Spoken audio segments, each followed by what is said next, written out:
Hey y'all, welcome back to my channel, giving y'all gold on gold on gold, brown on brown on brown, right? Giving y'all deep condition. There's a plastic bag on my head. You hear it? I figured I killed two birds with one stone. I hope that you all are having or have had an amazing week thus far. So I'm just going to dive right into what I'm doing. I have been in this really interesting place in my life, and of course, I'm sharing this with you all because I'm still on my normalizing normal kick. But I'm also in this space of trying to learn to be more vulnerable, to practice authenticity, to share more. I still believe in there being a level of privacy that social media should not be granted, that your inner circle should have the privilege of seeing and knowing about you. But I also think that when we have this platform and we are building a community, that you have to show a little leg. And so 2020 has been thus far challenging and rewarding at the same time because I'm identifying obstacles and I'm also being very intentional to not let those obstacles stop me, but instead use them as stepping stones. And so one of the major goals that I have this year is to cultivate a community online, but also offline. I've been in this transition as a teacher where I'm learning that I'm a teacher in and out of school. And I say that humbly. I realize it's a gift that I can't run from, but I also should not allow to go dormant, nor should I limit myself to just being a teacher within the confines of a high school for the content of English teaching, the literature, right? And so I've been really asking God about helping me fully understand what I'm passionate about, what I'm purposed to do, what sets my soul on fire, and just these big ideas, and also making sure that I don't take things that I enjoy and turn them into work or beat them so aggressively to become a stream of income that I no longer am passionate about it. So it's been a really good 2020 so far, and it's only February. I don't know the date right now. It's been a challenging one, but when I look at it from this day and I look backwards, it's been a rewarding one. And so I want to do something different with my channel. And I really, I'm not gonna say I don't care, but again, this is something that I enjoy doing, and I've kind of set my heart on this. That whether it gets 1 view or 100 views, I really want my channel to be a space where people can randomly stumble across it, get something that they need, and leave better than they came. Where we can talk about honest topics, have really heartfelt discussions, that I can grow, that I can document my personal growth of vulnerability, weight loss, relationships, life changes. Like, this is both for viewers, but also for myself, which makes it so rewarding. And so I was thinking this today and during this week that I'm like, you know what? I think one of the things I enjoy is giving people tools. And like most people, I like to hold my secret gems close, but I also think there's something really special locked in sharing. I'm sure there's a biblical principle to it. I'm sure there's a principle in general tied to you being open, your hand being like this, not only to give, but to receive. And so I want to walk through one of my favorite books on my channel. And I'll probably walk through several books because I believe that this ties into me being a teacher, me enjoying literature, talking about it, and also loving seeing people equipped, empowered, and prepared to go forth in whatever they're dealing with. And so my goal moving forward on my channel, outside of having vlogs and my fitness clips, and random encouragement from the Word of God, is to also work through books and have really heartfelt discussions and share where I am and how, something that I'm using is unpacking in my life. And so this is the first book I've chosen to do, and it's called The Gifts of Imperfection. It is by one of my favorite, absolute favorite, maybe I won't say, well, yes, definitely my favorite. A lot of her gems and philosophies I use in my classroom. She is probably my most favorite person in the world to read. You would think I own all of her books, but I do not, because this book has just been so impactful that I just love it.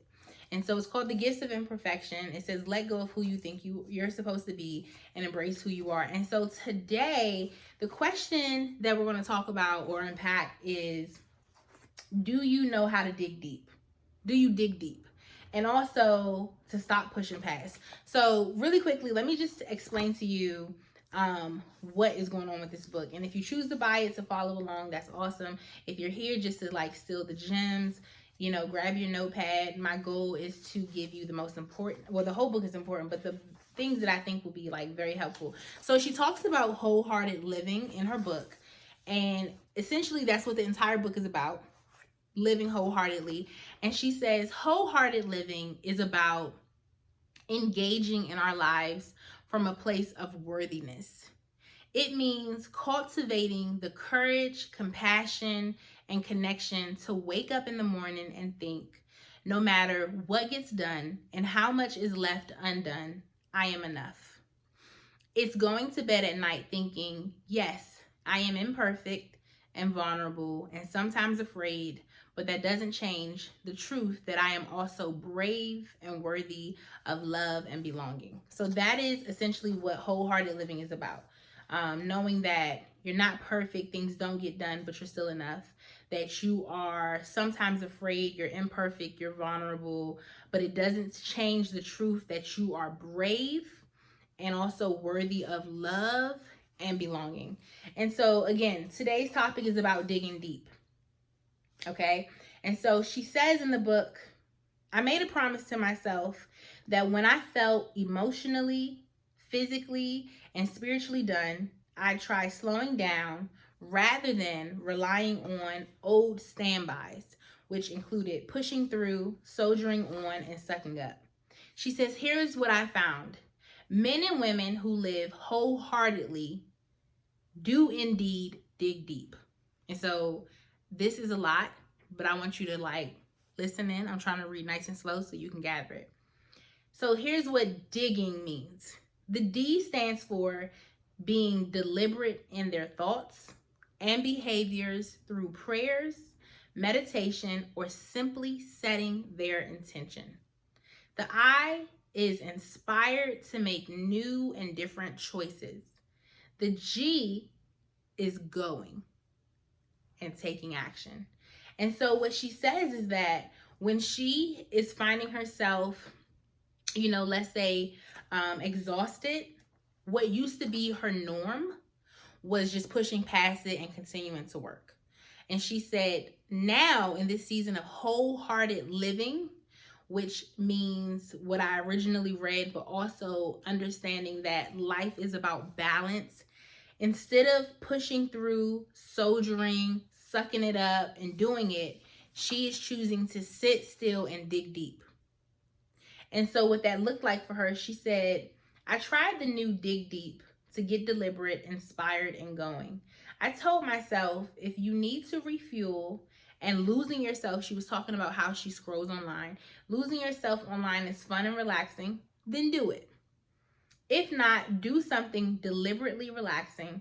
Find something inspiring to do rather than something that is soul sucking. Then, last but not least, get up and do it. So I wanted to start with this. I wanted to pose the question of, do you dig deep? Do you take quality time to say to yourself, you know what? I'm feeling emotionally drained. I'm feeling spiritually drained. I'm feeling physically drained. And so instead of stumbling across a distraction, instead of, you know, just getting on Instagram, Facebook, YouTube, and finding myself there for 2 hours and not actually being recharged by this action, I am going to dig deep. I'm going to be deliberate in my thoughts, which means I'm going to assess, where am I? Which also might look like being deliberate in prayer and meditation, right? And then she says, from this place of meditation or prayer or being deliberate in my thoughts, I plan to be inspired. So if that looks like me sitting down and I'm assessing where I am and I say, you know what? I am exhausted.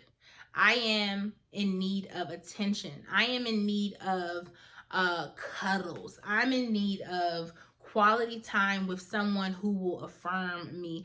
I am in need of a conversation with someone who will help me laugh. I am in need of a massage. I'm in need of a tub. I'm in need of rest, right? From this deliberate place of thinking, I'm going to be intentional and be inspired to make new and different choices. And then the G is to do it, like to go.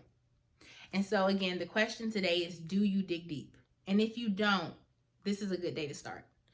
One of the things that I'm most looking forward to when it comes to this book and where I'm taking a new segment or whatever from my channel is that I'm super passionate about people having strategies to actually conquer and address the obstacles that's in their life. I think so often on social media, we see people go from trauma to victory, trauma to whole, or we don't get to see the actual work. And not that we should be privy to doing that, not that we should have the access to see someone's transition from problem to peace, right? That's where your inner circle is privileged to see it. But I do think that there are a lot of people who are struggling and they don't know how to just allow themselves to think about, where am I? Where am I? What do I need unapologetically? And how do I make sure I put everything else down and remind myself that I'm worthy of taking care of myself in this way, right? And so for instance, yesterday, and I didn't even realize that this is what I was doing, so I'm happy that she's given it I can coin a term for it. Yesterday, I came home from a long day and I wrote a blog. I haven't wrote a blog post since November 2019. So if you have not checked out my blog, shameless plug, it is www.alicia-elizabeth.com. I'll put it below. And I stayed up until midnight because the topic was so difficult for me to write about. But I knew that I needed this therapeutic process, which for me is writing, and I needed to release it. And so I could not go to sleep until what was inside of me came out. I could not go to bed until I had figured out a way to word what I was done brewing and birthed it, if that makes sense. So, I mean, I was tired. I felt myself getting tired. I felt my bedtime come. I watched the bedtime leave. And I was like, I'm not closing this computer until this blog is done. And I didn't even post it on all my social media platforms because it wasn't about meeting a deadline as much as it was about getting out what was inside of me that was ready to be birthed, that I was kind of carrying. It's so good to even think of it that way. So my challenge for you today is that the next time you find yourself exhausted, spiritually, mentally, physically, or emotionally, I want you to put your phone down. Because even making the decision that social media is your place of relaxation requires you to first be deliberate. Put your phone down, and I want you to be honest with yourself and say, I am feeling blank. And from there, assess what you need, right? Like, no matter what's going on with me, when my emotions or my feelings are out of whack, I always need to get in prayer. So I'm so happy that the D is about being deliberate. But then the next thing is like, do I need to go to worship? Do I need to call a family member? Do I need to go for a walk? Do I need to go to the gym? Like, what do I need to pair with this revelation of where I am? And so again, if you are watching this video and you have seen it all the way through, I want you to dig deep. And I also would love for you to comment below and let me know, what are some things you do when you are like tapped out, and you need to dig deep to get yourself out of the place of exhaustion. I would love to hear that. I would love to hear what you do and what you use, because it will not only give me different tools and things to consider, but someone else can read it and say, wow, I never thought about watching Netflix intentionally, or I never thought about giving myself 2 hours unashamed to playing the game, or I never thought about going for a walk and calling someone who makes me laugh. I didn't realize how helpful that was. So let's share, and thank you for watching. I'll see you in the next vlog. Bye.